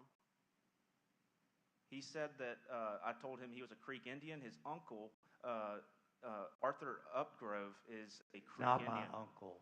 He's your Mr. uncle. D. Your mom's sister's husband. That's his name. All right, we're going to keep it there and move along. Mr. Walker, we'll have you answer the question and get back on topic. 90 seconds. Hello, everyone. So I want to say this, that I'm all for transparency in every level of funding and contributions, whether it's on the national level, through PACs, through the state level. Y'all, these people that are sitting up here in front of y'all today are honorable people. But I want to tell you something. The Club for Growth out of Washington has contributed $6.5 million into our election this time. That's what paid for all those TV ads and things that you see. Y'all, that money is coming from cryptocurrency and different things. You don't see it because it's hid behind a PAC, but it buys that media coverage. That's what that people are trying to say about our elections, that we do not need $6.5 million from bureaucrats in Washington, D.C. trying to control Alabama. Because, in other words, this is our state, this is where we live, and you have control of it. And you've got to issue your control at the ballot box and not let Washington, D.C. tell you what you're going to have or be controlled by your vote of cryptocurrency and other items. Thank you. Mr. Walker, thank you. Our next question is about gerrymandering and redistricting. Gerrymandering, the manipulation of electoral district boundaries for partisan advantage, undermines fair representation. Some argue counting non-citizens in census data used for redistricting constitutes a form of federal gerrymandering that dilutes the votes of American citizens. What legislation would you support to reform redistricting practices, and how would you address the census counting issue? Dr. Dees, we'll start with you, 90 seconds. Yes, with the gerrymandering issue, I know back in the 60s with the Civil Rights era, when these laws were passed to allow, basically protect the minority groups and allow for them to have a vote, you had to basically not have proof of whether they were racially creating these areas or not. And so what happened with Louisiana is that now you have to have proof, and that's why people have been jumping on this, either red or blue states. And for me, just consider, about fairness and equality across all sectors, whether it's financially or the color of your skin. I mean, 25% of the people in Alabama are African American, and if you look at 7 congressional districts, trying to make 7 out of 0, red, I mean, look, I know I'm on the red team, but we also have to be fair because they're going to do it to us if we do it to them. So, I think that this whole gerrymandering issue, I think we should keep what we have, and we should just move forward. So, Dr. Dees, thank you. Mr. Marshall, 90 seconds. Right now, this is the forefront of the fight that I'm on. Alabama has a right to be represented by conservative Republicans that are going to serve in the United States Congress, and I'm going to do everything I can within my lawful power as Attorney General to give the legislature the ability to do that. As a United States Senator, we can adopt common sense legislation that says we're going to talk about what are traditional redistricting principles, which include communities of interest, and y'all, the Gulf of America knows that better than anybody else, between Baldwin County and Mobile County being connected and not being separated like they are now. Making sure that we are keeping compact districts so that we don't show what took place in Louisiana that just went up the belly of that state for miles and miles with no connection to one another. And we need to absolutely make it abundantly clear that we're not going to use race as a factor in deciding how it is that we draw our districts. Y'all, we're going to fight this battle over the coming weeks and the coming months, and I'm going to assert not only the ability of Alabama to exercise that prerogative, but also that we are able to defeat what's been taking place in Virginia, California, New York, that's trying to take away the ability for a House-led Republican Congress to be able to implement Donald Trump's agenda. Mr. Marshall, thank you. Mr. Walker, 90 seconds. Gerrymandering, trying to rig an area to make it work out like you want it to be and everything. I want to reiterate something that I believe Steve was trying to say. There's no sense in Mobile County having to be split in half to try to make it work where that one person can be elected because of race. In other words, I'm a firm believer that counties ought to be the whole county. The lady in Birmingham, if you don't know it, the district is trying to zip around her house so that they can include her in that district. Y'all, we've got some problems with this, and I think it should go back to the way that the previous districting was, and that's what they're trying to see to it right now. I fully support what our legislature is doing in Montgomery at this time. I'm very anxious to see what happens and how they vote on that. When I get home tonight, I hope that they voted and I can see the news, but I support what's going on, and I want you to know that that's my personal feeling. Mr. Walker, thank you. Mr. Byrd, 90 seconds. Thanks, Cameron. For me, this again, what is best for the Republic? I'm a Republican. I think conservatively. I am conservative, but I'm not going to sit here and say all I want to do is what is right for the Republican Party and these sort of things. What is best for the Republic? I look at a lot of my blue state partners. I envision myself being a Republican in California, in New York, in you name the Northeast state that's blue. They'll be 42, 43% Republican, and they get zero representation in Congress the way in blue state legislatures, they've gerrymandered it. So one thing I would want to debate, and there might be negatives to this, but one thing that I would want to debate as a senator is putting a federal requirement, potentially in the Constitution, something that actually uses census data and voting records to where you have to have some level of proportional representation in Congress relative to the population, how they vote in that state. For example, if New York is 42% Republican, then they would at least have to have a few of their, something close to 30 or 40% of their districts could go. Now, they don't have to go Republican, but they would be, by history, a Republican sort of district. So just something to where there's a federal check on, because I do believe it's a state issue on how to set up your districts inside your state. But I think it's absurd and it's bad for the Republic long term to have so many states where there's zero representation from the other viewpoint, even though it might be 42%, 43% of the state's population. Mr. Burton, thank you. We now move on to the topic of NATO.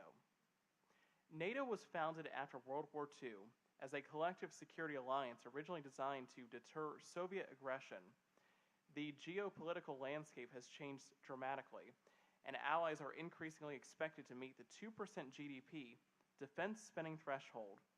What is your vision for America's role in NATO going forward? Should the U.S. renegotiate the terms of our commitment? And how do you see NATO fitting into a broader America First foreign policy? Mr. Marshall, we'll start with you, 90 seconds. Support the mission of NATO.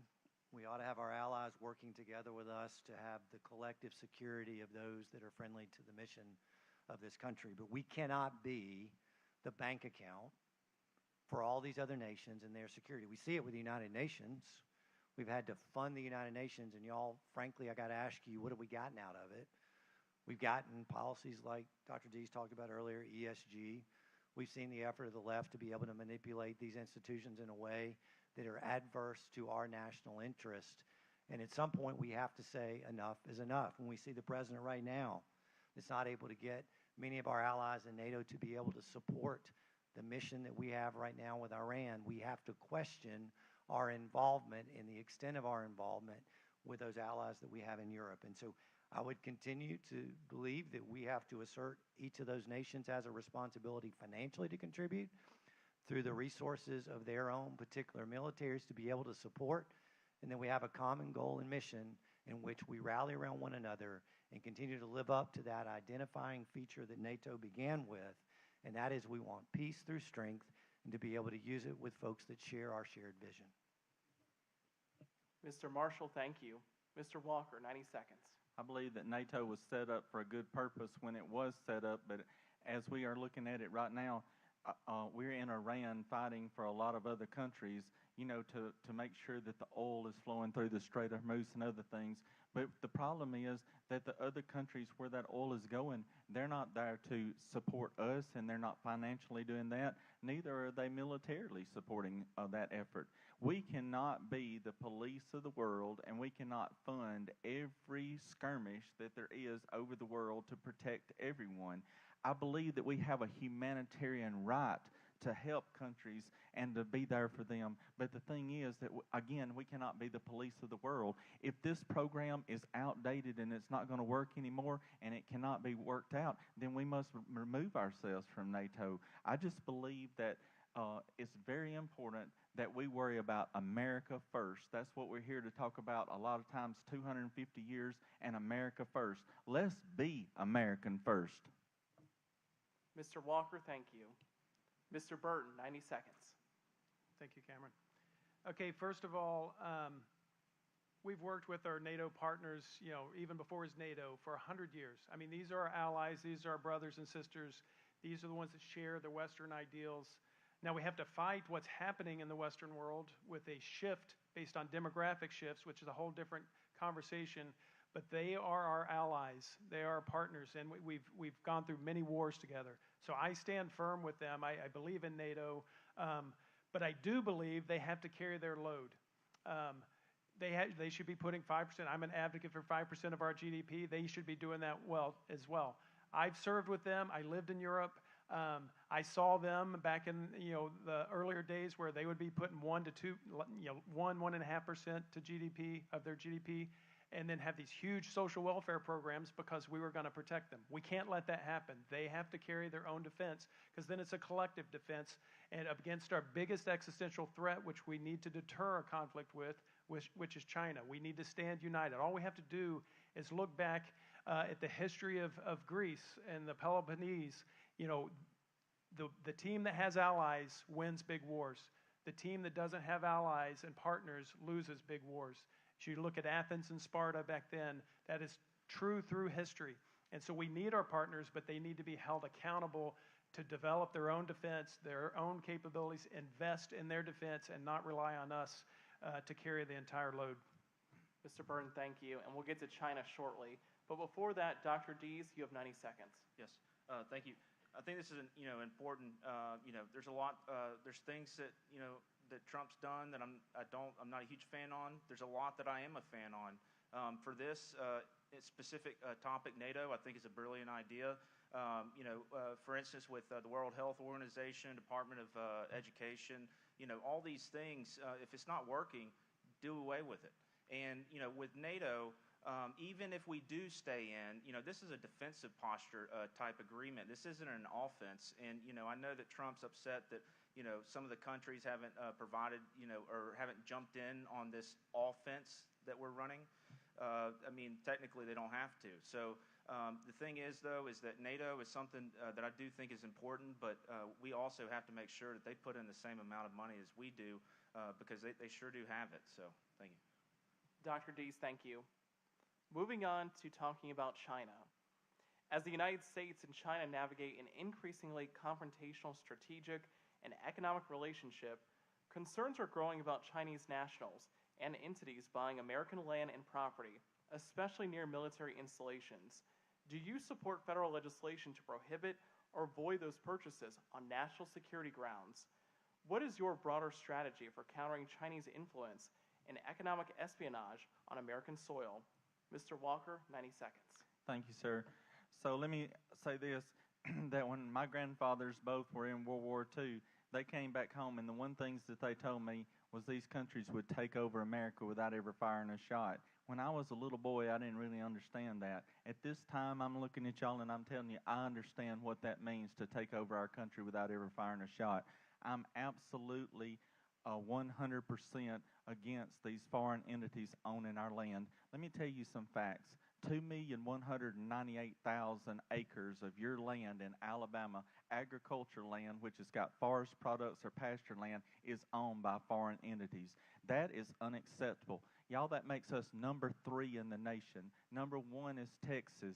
We cannot keep allowing these foreign entities to buy up our land sitting on top of your crude oil, your natural gas, and your coal because they're not buying it for pine trees.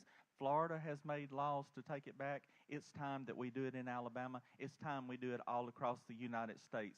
This is a very important issue for me. I strongly, strongly want to defend your rights of our property and take back any land that foreign entities are buying and taking up in our country. It's important for your grandkids and my grandkids. Mr. Walker, thank you. Mr. Burton, 90 seconds. Thank you. I'm with Rodney on that, absolutely, 100%. They should not be able to, and we should pass federal statutes to where they cannot buy our property, plain and simple. I can't even imagine a scenario where I go to Beijing and say, I want to buy 100 acres of land around your military base, and they would let it happen. So the fact that we're, I won't use bad words here, but the fact that we let that happen or we would even tolerate the thought of it happening is absurd. So fully supportive of that. They should not be able to buy our property. As far as a broader strategy, China is my number one existential external threat and concern. I've watched over the course of my career where they went from a ragtag Navy to now a world-class Navy. They can outproduce us 200 ships to one. If I build 5 ships this year in the U.S., they can build 200 times that. And so we can't afford to let our production capacity stay where it is. We have to build that. So I'm a big believer too in from a broader strategy point of view. This is a weird way to segue debt into it, but John Adams told us there's 2 ways to enslave a nation. It's through the sword and through debt. And so I think China is intentionally not only dividing us and using PR inside a nation to divide us, but they're intentionally through economic policy making us go in debt at such a level that it presents a national security concern because they do not want to fight a war. They want us, as Rodney would say, to implode inside to where when they move on their strategic objectives, there's no resistance. Mr. Burton, thank you. Dr. Dees, 90 seconds. Yes. So with land, I would propose a federal law because I know right now I believe that it's a state issue. I know that in Alabama that Chinese companies are allowed to lease farmland. I would not allow them to do any of that. And I would actually make it a federal law because I do think it's a matter of national security. They don't need to be anywhere in our country, to be honest, because I think that they are a massive problem and they are our next threat, if not already. With schools, this is one thing that hasn't been discussed, but when I was at Emory, 1 out of 12 people at Emory are actually born in China. And they bring over with espionage, they take the scientific discoveries and they either take that information back to China or they actually infiltrate our units of discovery and then try to sabotage what we have. So I think that actually allowing Chinese students over into the United States politely, I don't think is appropriate because we just can't trust anybody anymore. And lastly, I think that, kind of like NATO, more of like a Pacific Rim type agreement, but, making sure that places like the Philippines and other countries spend just as much on their GDP as we do because, we're going to be protecting and helping them at some point soon, and they need to also put in the money as well. Dr. Dees, thank you. Mr. Marshall, 90 seconds.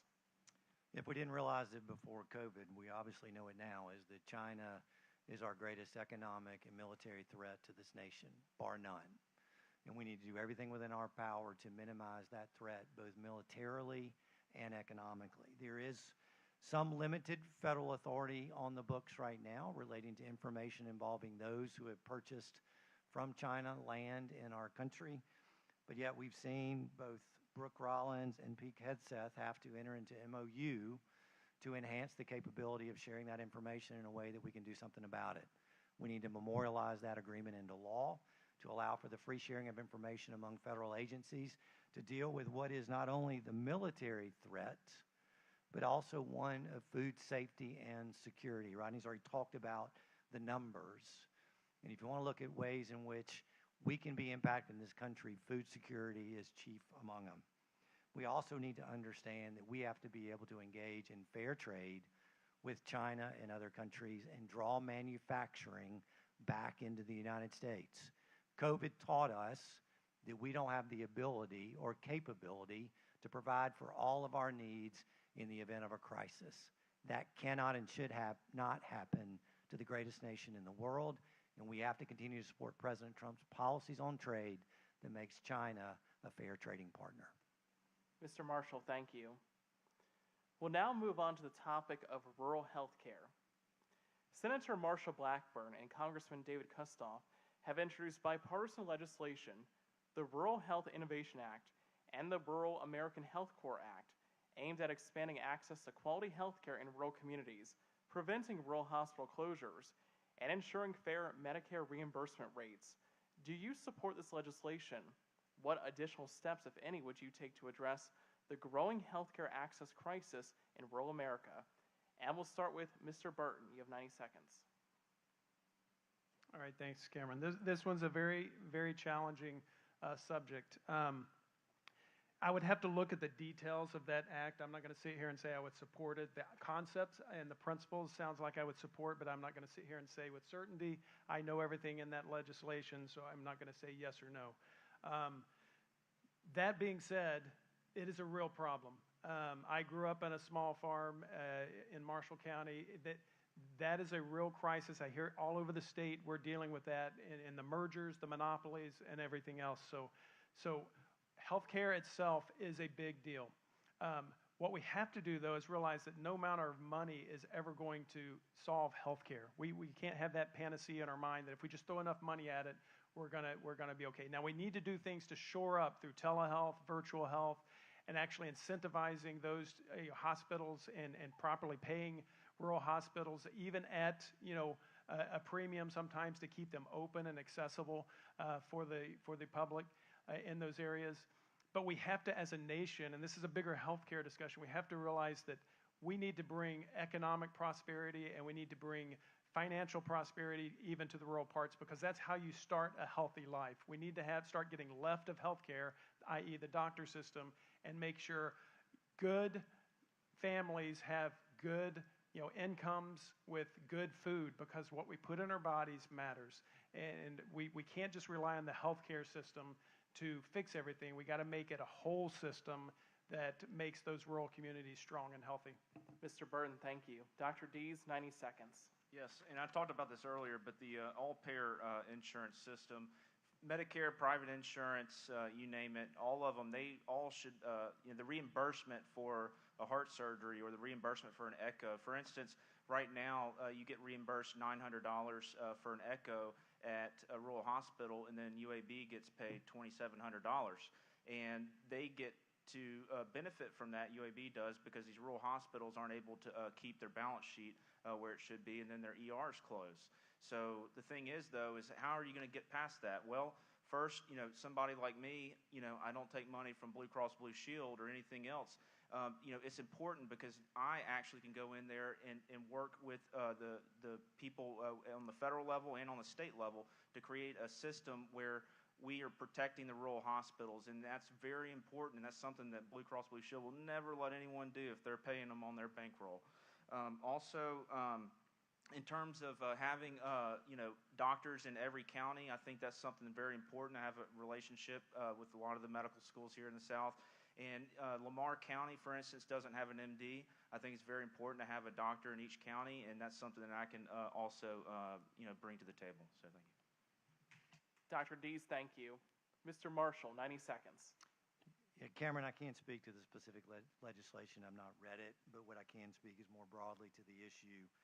Number one, on 2 different occasions, I fought Obamacare because it's a failed policy that's not helped create access to health care across our country, when this was a program that was designed to be paid for on the backs of students paying back their student loans, and yet you had a Biden administration that didn't want to even collect those dollars.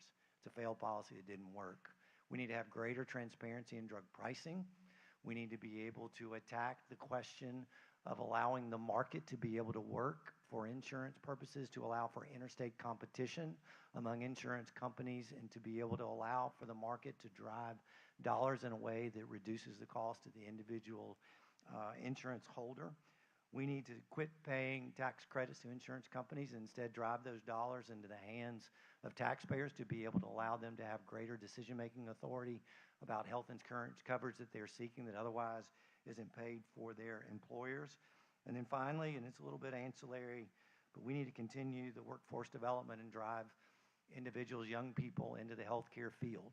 We have a shortage out there, and we need to be able to deal with that. I was pleased with what the legislature did in the most recent session, is to help us develop an academy for healthcare workers across Alabama. Mr. Marshall, thank you. Mr. Walker. On the last issue we spoke about, I'd like to give y'all, if you go home and check out the USDA Foreign Owned Entity website and look for foreign owned property, it'll give you those details. I like to give people the facts where they can check things. Y'all, rural health care is very important to me. I live in Clay County, Alabama. Our rural hospital that supports us had to become a rural emergency health care center where they had to take out all their beds and basically become a rural emergency room. It's very important that all people in the state of Alabama and across our nation have efficient health care. Let me say some other things. Our Medicare Reimbursement Act is broken. I don't know the exact rules or exactly what they have in this act. I would like to read that act, but I'm just going to tell you right here, our system is broken, and it must have senators and representatives that are willing to work hard to fix that. I spoke about the big, beautiful bill a while ago in my opening statement, and I told you how that the money had to go to capital improvements instead of operating expenses. I also want to tell you that Greenville Hospital, in the brink of closing on bankruptcy, we was able to save it through the Five Company of Nashville, Tennessee, where they was able to change half the hospital over to mental health. Y'all, it's important. We have two issues there. Rural health care hospitals closing, and we need mental health facilities in our state. Those are two things. If you merge that together, you save a lot of things. Y'all, the other thing is the immigration that we spoke about. If every single person is paying tax, those employees, those immigrants will be paying 3.5% if they're here on a legal visa. They must get a taxpayer identification number. 3.5% of their check will go to that Medicare, and then the employer will pay 3.5%. If you don't think that'll help the health care and the Medicare system of this state and this nation, you're wrong. It will. I didn't say that anybody need to be here illegally. I said that they needed, if they was here on a visa, they need to be paying their fair share of tax just like you and I are. Mr. Walker, thank you. Thank you. The next topic is about working across the aisle. The United States Senate operates on tradition, personal relationships, and occasionally bipartisan coalitions. Despite the current polarized environment, effective senators have historically found common ground on issues of shared national interest. Are there any Democratic, independent, or moderate members of the Senate with whom you would seek to build a working relationship? On what issues would you be willing to collaborate, and where would you hold firm? Dr. Dees, you have 90 seconds. I don't have any particular politician in mind. What I will say is that I am certainly someone that will work across the aisle. I believe in data, and I believe in intelligence, and I believe in actual scientific fact or other things that have been researched. And that's all important because, if you want to be, just pig-headed and, just say, well, I'm going to vote red every time, well, maybe that's not what's necessarily best for Alabama. Because right now the problem we have is that we vote one thing all the time because that's just what, the big man says. And the thing is that y'all don't need that. Y'all need someone that will actually fight for you, that cares about you, that have met you in the office, and that knows your name. And, so for me, I think working across the aisle, it creates a dynamic senator, someone who actually will have a lasting impression and ability to work for a long period of time there in the United States Senate.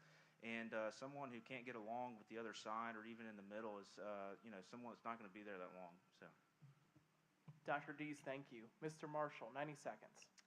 Tell you, one non-negotiable item for me is that I'm not going to allow the Hyde Amendment to be avoided for the passage of any type of legislation. The Hyde Amendment says that we're not going to allow federal dollars to be spent to pay for an abortion.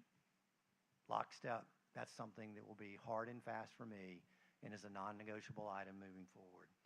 More than happy to be able to talk to those from the Democratic Party about legislation that's going on, but I'm not going to sacrifice my conservative principles as a result of that.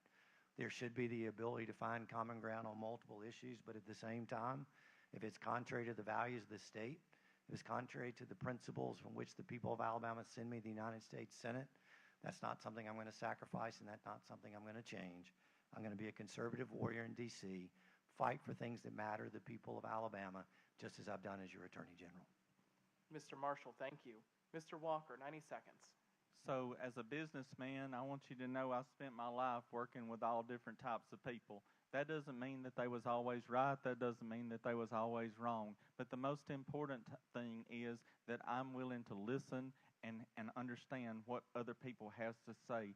I will always support the Republican values of the state of Alabama, but at the same time, I want to work for every person in this state. Y'all, let me tell you about working across the lines. If our Senator Katie Britt had not reached across the lines, our government may still be shut down from the previous shutdown.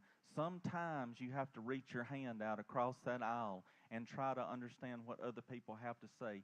That does not mean you support them. That does not mean that you're going to bow down to them. That means that you have the willingness to listen. And most of the time, that's all that matters, is just you give that ear to people to listen to what they have to say. And I want you to know that I'll be that person that's willing to listen to what others have to say.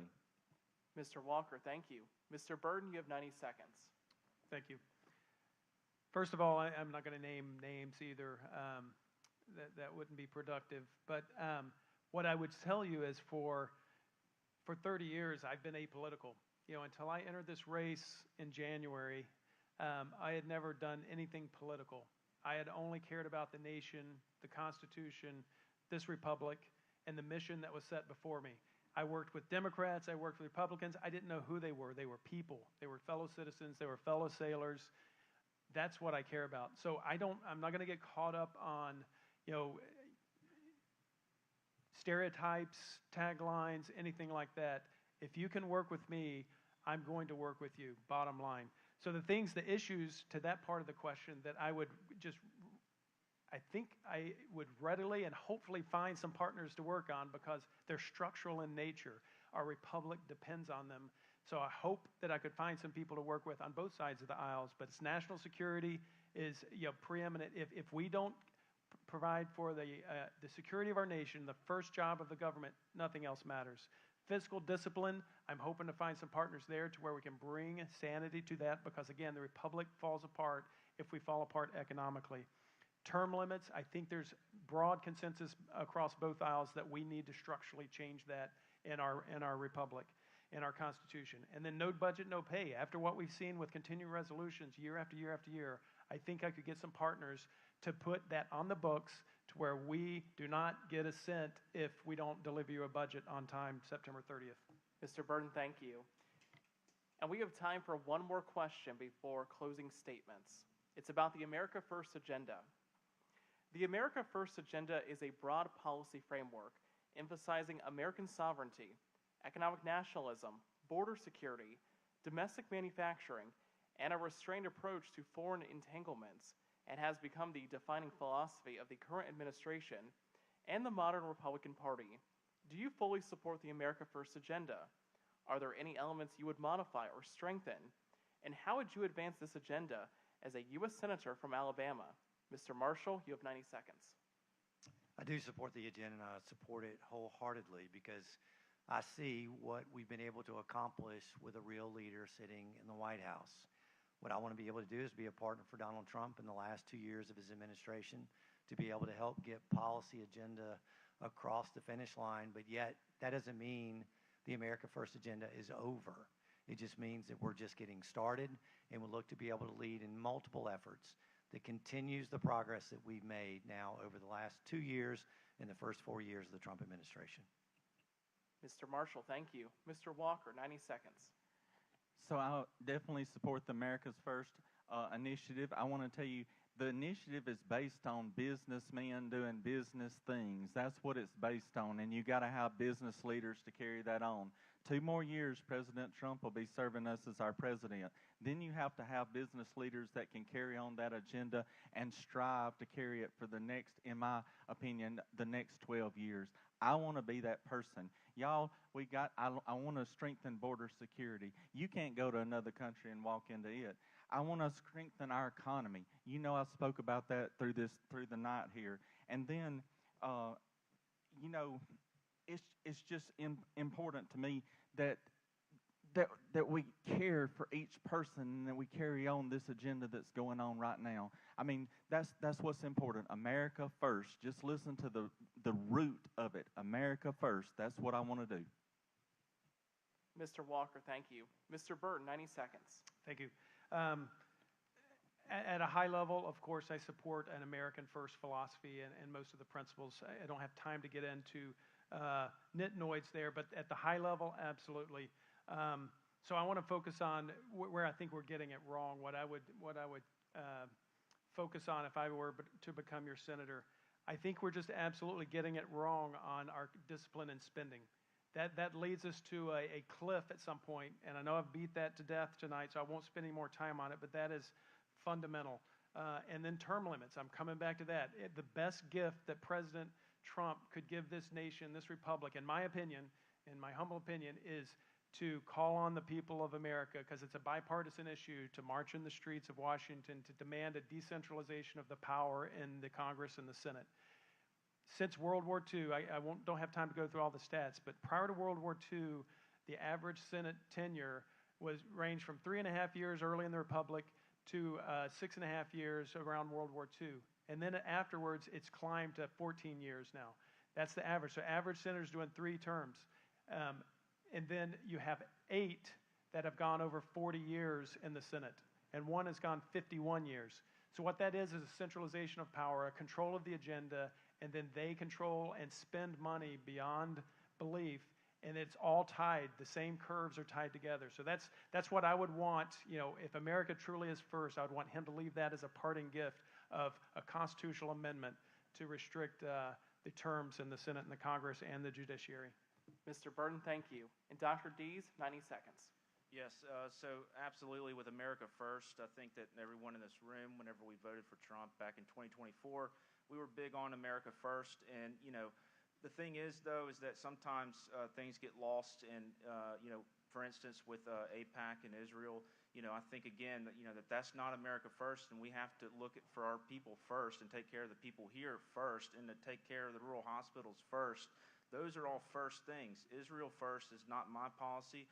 I do believe in the importance of the people over there, but I think that America is important first.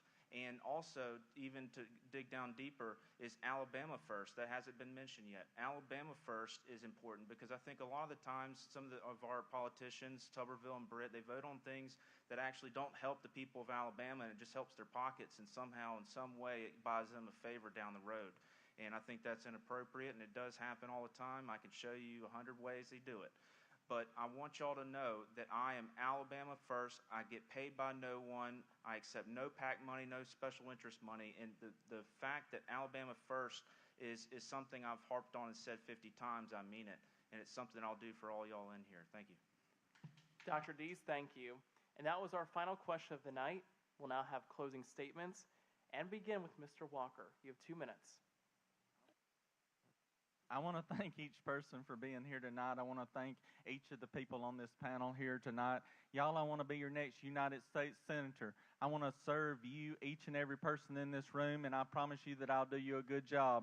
There's one man that's running for this position, and he announced over at a meeting that it was not his job to bring home the bacon. Y'all, I want to tell you, I'm going to bring home the whole hog, not just the bacon. I'm going to bring home the ham and all, because that's what we need in Alabama. And I want you to remember, as you think about Rodney Walker, I want you to think about that I'm the career businessman. I know how to run a business. I know how to sign the front of a paycheck so my employees can sign the back. Y'all, I've brought $1 billion into this economy over my lifetime, working very hard. I want to keep on working hard. I want to bring home everything I can to this state. We've got 2 senators that's worked hard, and they've brought home a lot of things, but somebody's got to continue that. I want you to remember, when you think about me, that President Trump's only going to be there for 2 more years. You need another business leader to go to Washington to serve you, to get these infrastructure products done, like I-10 and I-65. Y'all, we talked about term limits up here. I have signed a term limits pledge, termlimits.org, and that's on our website at walkerforalabama.com. I need each one of your support and help to come on May 19th. It matters to us. It matters to our kids and our grandkids. It matters about food safety. We talked about taking back our land. We got to do it. We got to have somebody that'll stand strong, somebody that'll work hard for you, somebody that when they get elected, they'll come back to Mobile, Alabama for another town hall meeting and want to hear what you have to say and want to hear what every person has to say. Y'all vote Rodney Walker May 19th if you want a man of the people, a man that'll work for each one of you. And I love each one of you. Thank you for letting me be here. Mr. Walker, thank you. Mr. Marshall, you have 2 minutes now. Thank you, and again, thank you all for being here and those that are watching. I've signed the pledge of no new taxes. I've signed the pledge of term limits. I have a career in public service that is true. It has been tested, and it has demonstrated to you that I'm not going to back down and will be able to deliver results. That's why I believe that Alabama's farmers are supporting my candidacy, why 50 sheriffs and DAs across the state who I've worked with now for a majority of my career believe that I'm the best candidate for the United States Senate. We have small business and job creators throughout Alabama who are aligned with my candidacy because they know that as Attorney General, I've taken on those tough issues and had the ability to be successful. Washington is broken. You need somebody who's prepared to dive into public policy issues, that has an experienced voice and understands what it means to get things done. I've demonstrated to you on public safety and delivered results. I've shown it to you in the area of consumer protection, and I've given you tangible relief. I'm proud to say it's Joe Biden, Kamala Harris, Gavin Newsom, and each of those victories we were able to win. If you see fit to send me to Washington, I will deliver those same results for you as your next United States Senator. I'd be honored to be able to have your support. Mr. Marshall, thank you. Dr. Dees, you have 2 minutes. Yes, thank you. I've been thinking about what I was going to say, and one thing I want to start out with is that I'm sure y'all want to hear a soft ending, but I'm not. I'm actually going to take my gloves off here. So, for instance, the Senate Bill 360, right? That was shoved down our throats. Who did that? The Alabama legislature. And people that support, people like Tuberville Britt, the Alabama legislature, all these people are all for Alabama Power because they accept money from Alabama Power. So, if you want to have the same things thrown into your mouth over and over and over and have your pocketbook hurt from it, well, then vote for somebody who's bought and paid for. Don't vote for me. But if you want to vote for somebody who will do whatever it takes to fight for you, that is me.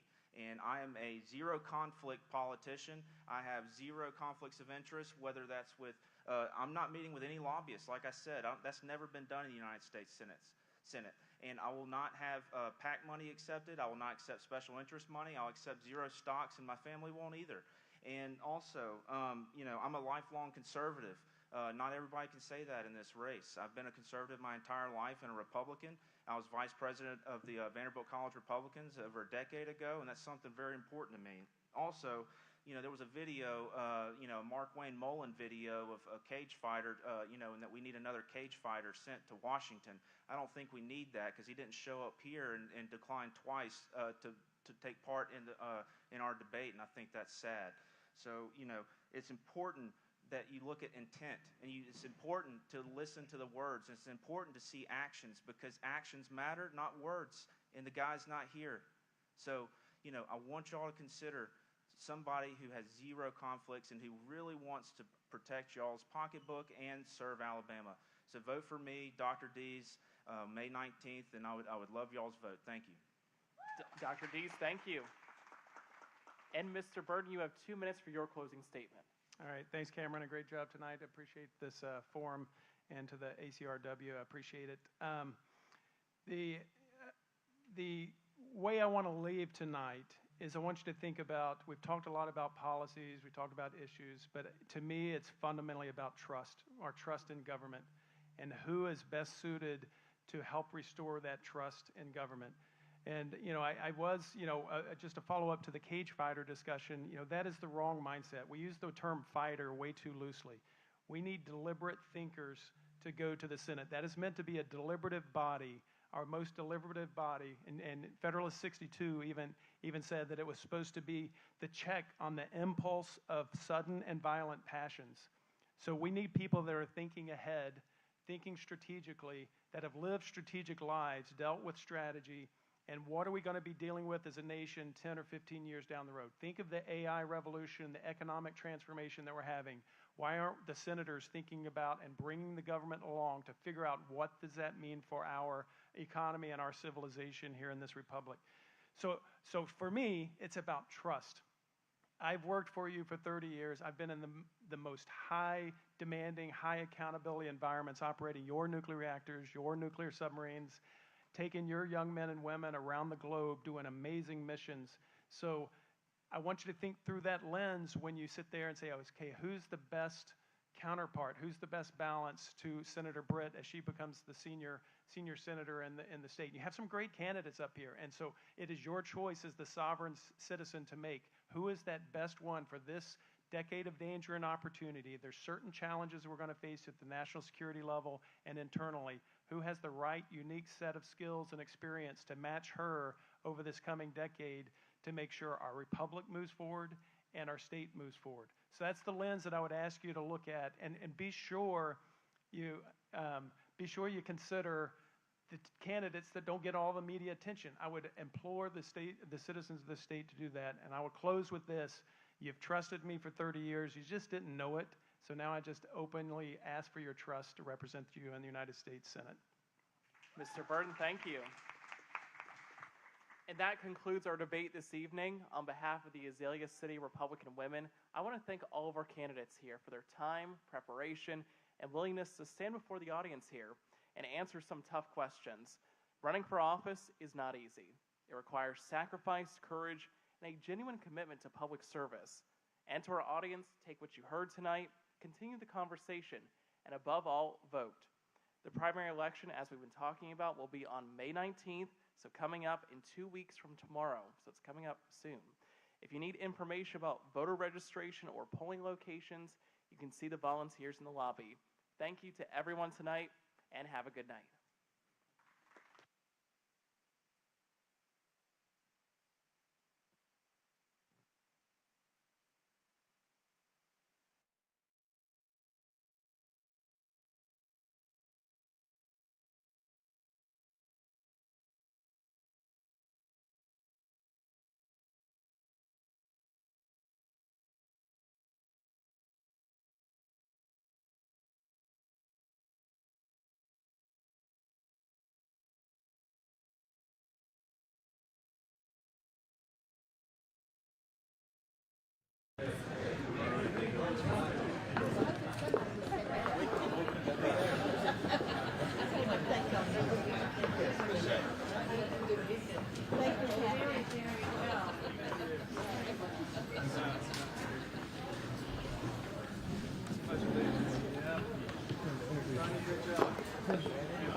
Thank you. 2 weeks from tomorrow. Yeah. Voting matters. Came through okay for you? You're welcome. Not originally. No, been here about 2 years in Florida, the area. But I'm business